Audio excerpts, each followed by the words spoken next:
Undercover Carson, secret agent.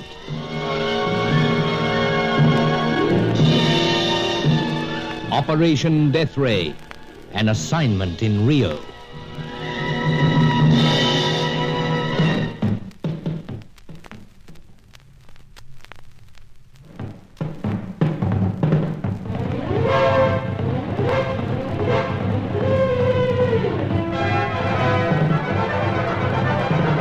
Hope and disappointment played like flickering light and shade over every phase of Operation Deathray. It seemed that our search for the 6 scientists, and so the secret of this terrible weapon, might be solved by the capture of Jacob Bruin's notebook. Bruin was one of the scientists, but like Diaz and Zorowski, he'd been put beyond our reach by the evil genius Charcot. From London, where experts had examined the notebook, we were informed that the remaining 2 scientists were Martin Schroeder and someone called the Cossack. Meanwhile, 2 of our glamorous suspects had vanished from Rio. Fay Corelli, the French-Italian dancer, and the American bird painter Hetty Fitzhenry. Through Sir Giles Davenport's servant Angelo, we discovered that they were in Sao Paulo, and it was in Sao Paulo that Martin Schroeder had been killed 3 days previously. We wasted no time getting there. Sir Giles had a comfortable flat, and we enjoyed some of its amenities while Angelo was out making a final survey. Well, here's to your bright eyes, Carson, and may they light upon something of value here in Sao Paulo. Oh, yes, let's trust they do, sir. Cheers. Yes. They'll be lighting on Hetty. Eyes, I mean. That's if she's still spending her evenings at a place called the Golden Eagle. Well, old chap, as Angelo would say, the eyes of my relatives have indeed been wakeful. Miss Fitzhenry hasn't missed tonight, Oh, so. There must be something to attract her. It's curious that it hasn't attracted the exotic Fay also. I find something much more curious than that. How so, sir? Well, we know that this Schroeder fellow's dead. Crashed his car after falling asleep at the wheel. That's suspicious, to say the least. Indeed. But it would appear that he's been removed. So. Then why should either Miss Fitzhenry or Mademoiselle Corelli linger? I see what you mean. The show's over. I rather think so. Of course, this chappie called the Cossack might be here somewhere. That's on the cards, I suppose. And to our way of thinking, it was on the cards that friend Chaco accounted for Schroeder's death. We must consider that as a very strong possibility. Then isn't it possible that Chaco may still be here? By Jove, Carson, that could be it. Purely conjecture, of course. Man alive, when we are groping, as we most certainly are, conjecture's the only thing.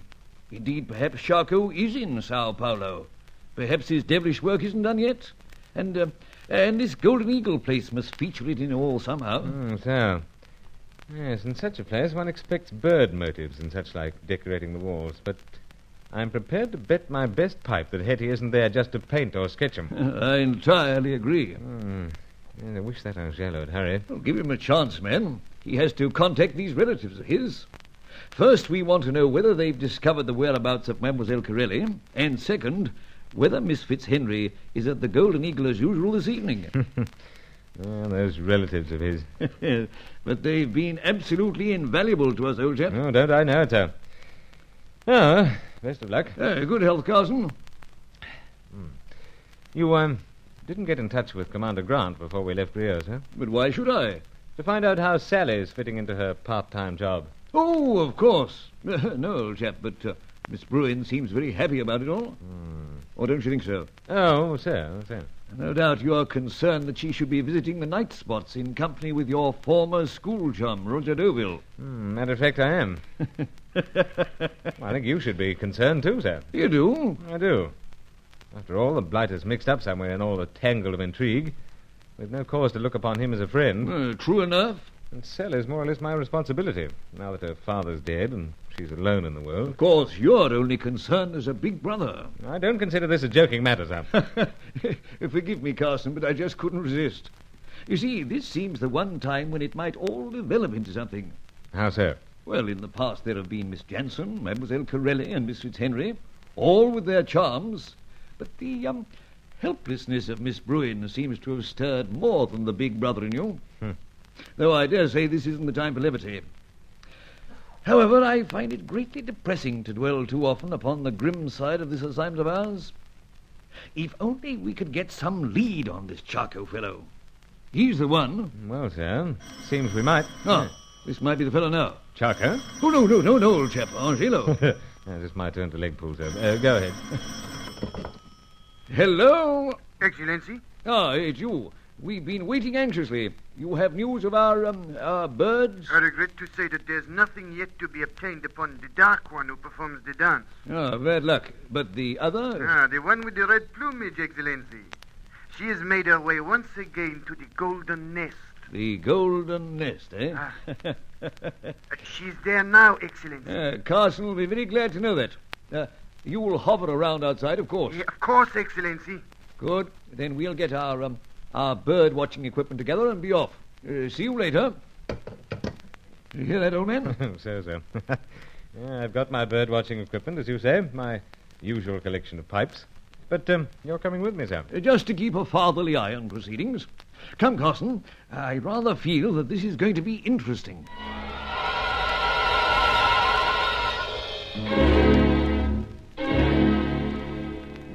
Extremely interesting, I thought. After all, Hetty had insisted that a character called Carson was the reason for her prolonged stay in Rio. Surely it was a blow to the ego that she should have slipped out of town without a goodbye or adios. Anyway, we wasted no time getting to the Golden Eagle, a very smooth night spot, catering for wealthy locals and well-shod tourists. The lights were dim, but it didn't take me long to spot Hetty at a corner table. It seemed she was there, after all, to sketch the bird designs round the place.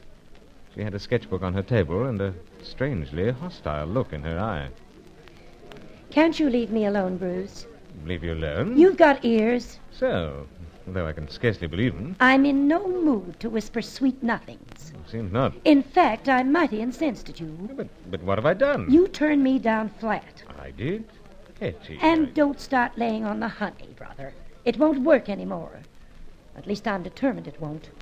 And the Fitzhenry might be soft as blazes most times, but she can be awfully stubborn. But I don't understand. Think, brother. I am. Then it seems something slipped your memory. But what? The way you left Rio a while back, without one word or goodbye to a gal. Hetty, I had to go on a business trip for my company.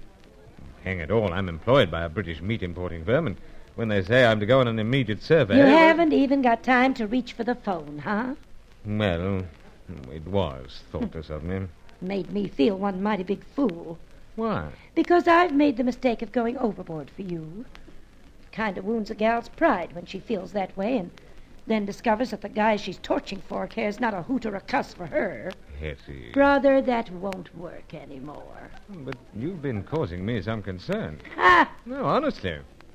And what are you doing here? Well, what do you think?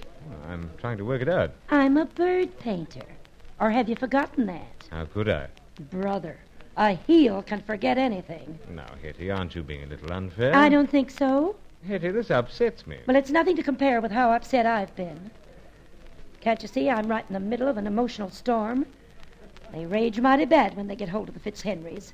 And you're doing no good bothering me. Well, seems you don't want me here. I don't.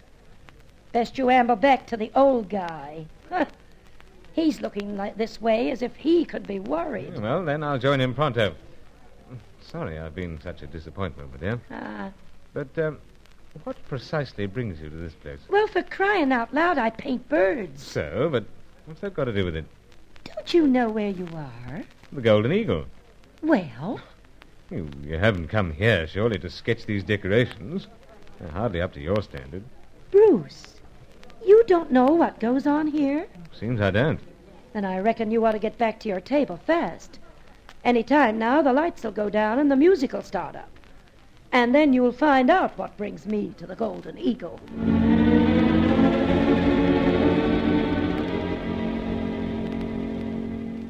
I had to make a lot of apologies as I went back to Sir Giles.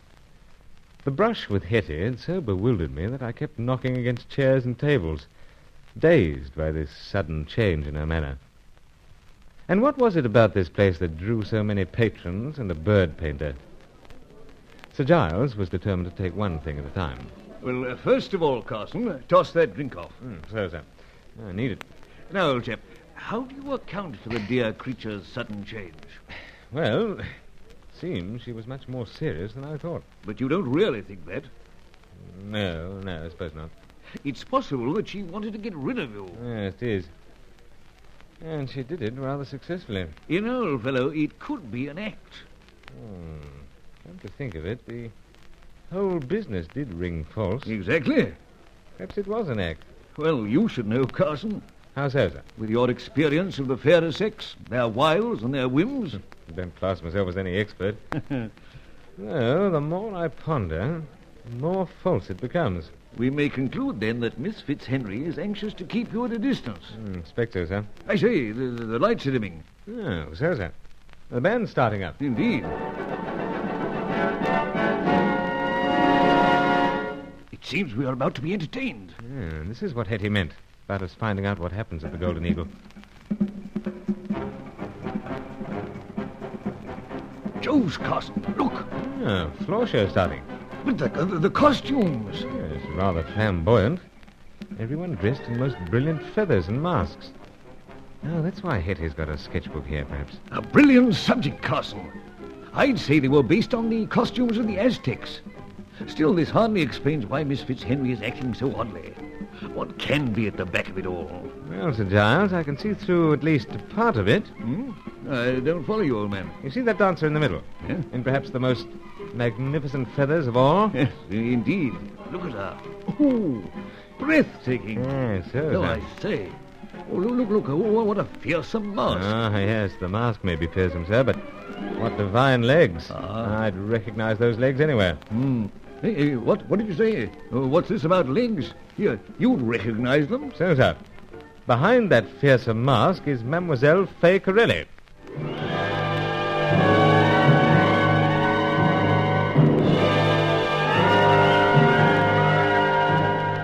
So there it was. Hetty Fitzhenry was in the corner of the Golden Eagle, and she was putting on an act. Fay Corelli was dancing a lead part in an Aztec floor show. But what parts were they playing now in Operation Deathray?